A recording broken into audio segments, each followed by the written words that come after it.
Patuloy po na pinaninindigan kung ano ang ginawa ng Philippine government, Philippine authorities tungkol sa pagkakaaresto kay dating Pangulong Duterte. Ito nga ay dahil sa naaayon sa batas, kailangan gawin ng pamahalaan dahil through Interpol at naging makatao at tama naman ang ginawang proseso. Yan po ang sinasabi. Pakinggan natin ang ilang paliwanag dito ng Malacanang Press Officer, Communication Undersecretary Attorney Claire Castro sa harap ng mga media, especially ang Malacanang reporter na nagtatanong tungkol ho sa nangyari after nga pong mahuli at dinala na diyan ho sa ICC ang dating Pangulong Duterte. Eto na yun.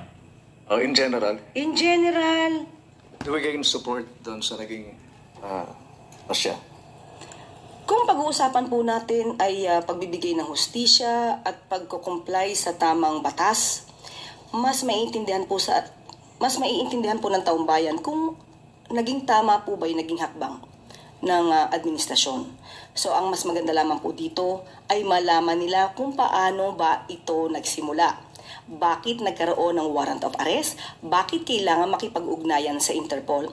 Kapag po kasi ang nakikitang naratibo ay puro nakakaawa ang dating Pangulong Duterte, nandun na po tayo sa may bandang dulo eh. Dapat simulan natin bakit nga ba nagkaroon ng kaso sa ICC? Bakit nagkaroon ng warrant of arrest?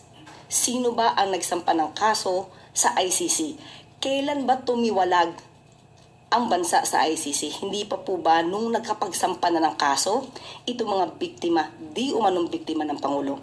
Dapat yun po sana ang masimulan sa taong bayan para maintindihan nila kung bakit kinakailangan po na mangyari ang ganito, bakit kinakailangan din po tayong mag-comply sa ating commitment to the Interpol.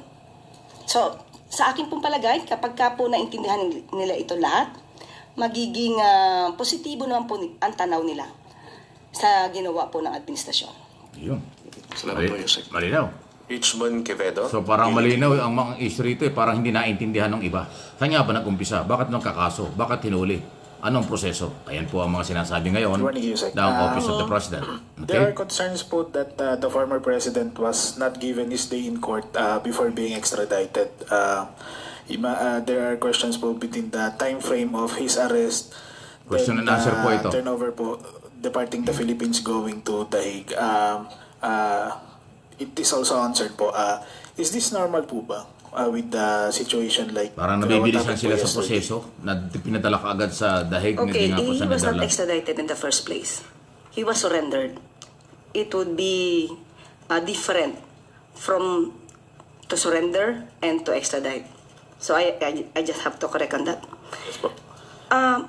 It is regular. What we did, what the government did was regular. It is based on the law, based on our own. Magaling magpaliwanag si Castro. If you will say that it is normal, I can say it is. But this is the first time that we did this. So if you did everything based on the law, I think there could be no question on that.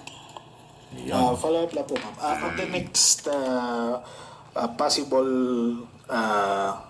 warrants on the other named caucus, as mentioned po with the, as mentioned by Attorney Cristina Conti, will the Philippines push another coordination with Interpol? Just a clarification lang po na the same po ng movement as events yesterday.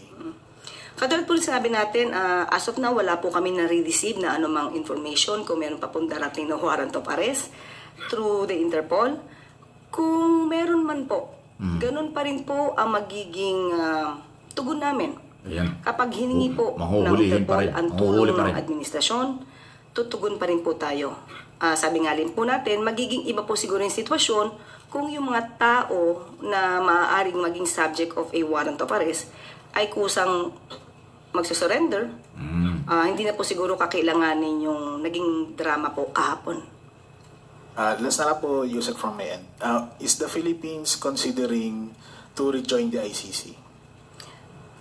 As of now po, we have not, there's no discussion on that. We will just cross the bridge when we get there. Wala pa po, as of now. Ayan. Thank you, Sec. So, malinaw. Okay? Ayan o. Ang Malacanang press officer, si Attorney Claire Castro. Malinaw ang kanyang mga sinabi. Ginawa nila sa batas, sumunod sa batas. At kung meron mga ibang warrant of arrest panlalabas, ganoon din ang mangyayari. Kaya attention kay Senator Bato at yung ibang mga police general na nasasangkot dyan sa kaso sa ICC, imasa na kayo na pag dumating ang warrant of arrest, huhulihin din kayo. Sabi nga niya, kung magbo-volunteer kayo surrender, mas okay. Pero kung hindi, huhulihin din kayo. Ay, totoo lang yan. Common sense yan. Kung si dating Pangulong Duterte nga, hinuli. Kayo pa kaya, senador lang kayo or general lang kayo. Talagang huhulihin kayo. Abangan natin kung ano mangyayari. Okay? Any comment, reaction, malaya po kayo. Samantala, kinumpirma na po at nagsalita na rin ang ating militar at ang ating PNP na walang destabilization na nangyayari. Walang pag-aaklas, wala at hindi dapat mabahala ang mga Pilipino dito at sa abroad. Under control ng PNP at ng Philippine Military, ng AFP, ang sitwasyon sa buong bansa. Ganun pa man, naka-heightened alert para for security. Okay? Ang buong bansa, hindi lang sa Davao, hindi lang sa Metro Manila, kung hindi sa buong bansa. And ongoing monitoring, observation, ang ginagawa ngayon ng ating kapulisan.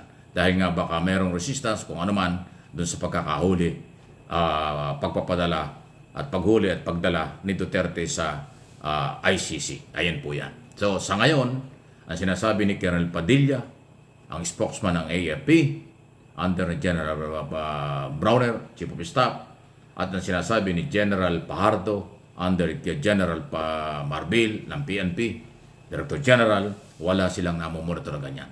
Yung nangyari kahapon, nangyari nakaraang araw, at kung ano man ang mangyari pa sa mga rally, bahagi lang yan ng demokrasya. Bahagi lang po yan ng pagpapahayag ng kanilang mga saloobin. Pansamantalang init. Pero, merong warning.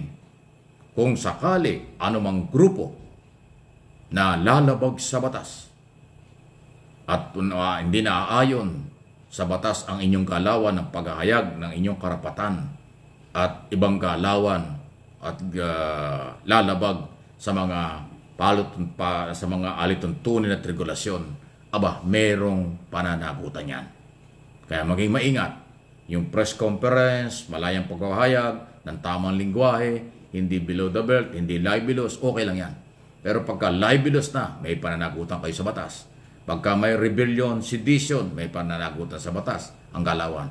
O anumang pag-aaklas na wala sa lugar, gagawin ng rally at iba pa sa hindi naman Freedom Park o hindi naman po talaga mga plasang dapat pagsagawaan kung saan-saan lang at makakaistorbo sa publiko, hindi kayo papayagan ng mga otoridad. So, huwag mag-alala, don't panic.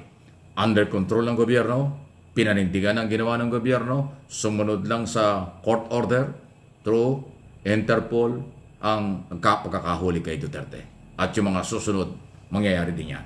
At yung mga reaksyon ng tao, okay lang yan. Pero may limitasyon, inuulit ko. Basta hindi lalabag sa anumang mga batas na may iral, mga local man o national law, walang problema yan. Malaya kayo makakapaghayag. Maging maingat. Ilabas ang anumang damdamin na naaayon sa tamang pamamaraan. Huwag ang karahasan dahil hindi kayo papayagan ng gobyerno. Please like and share ang ating video.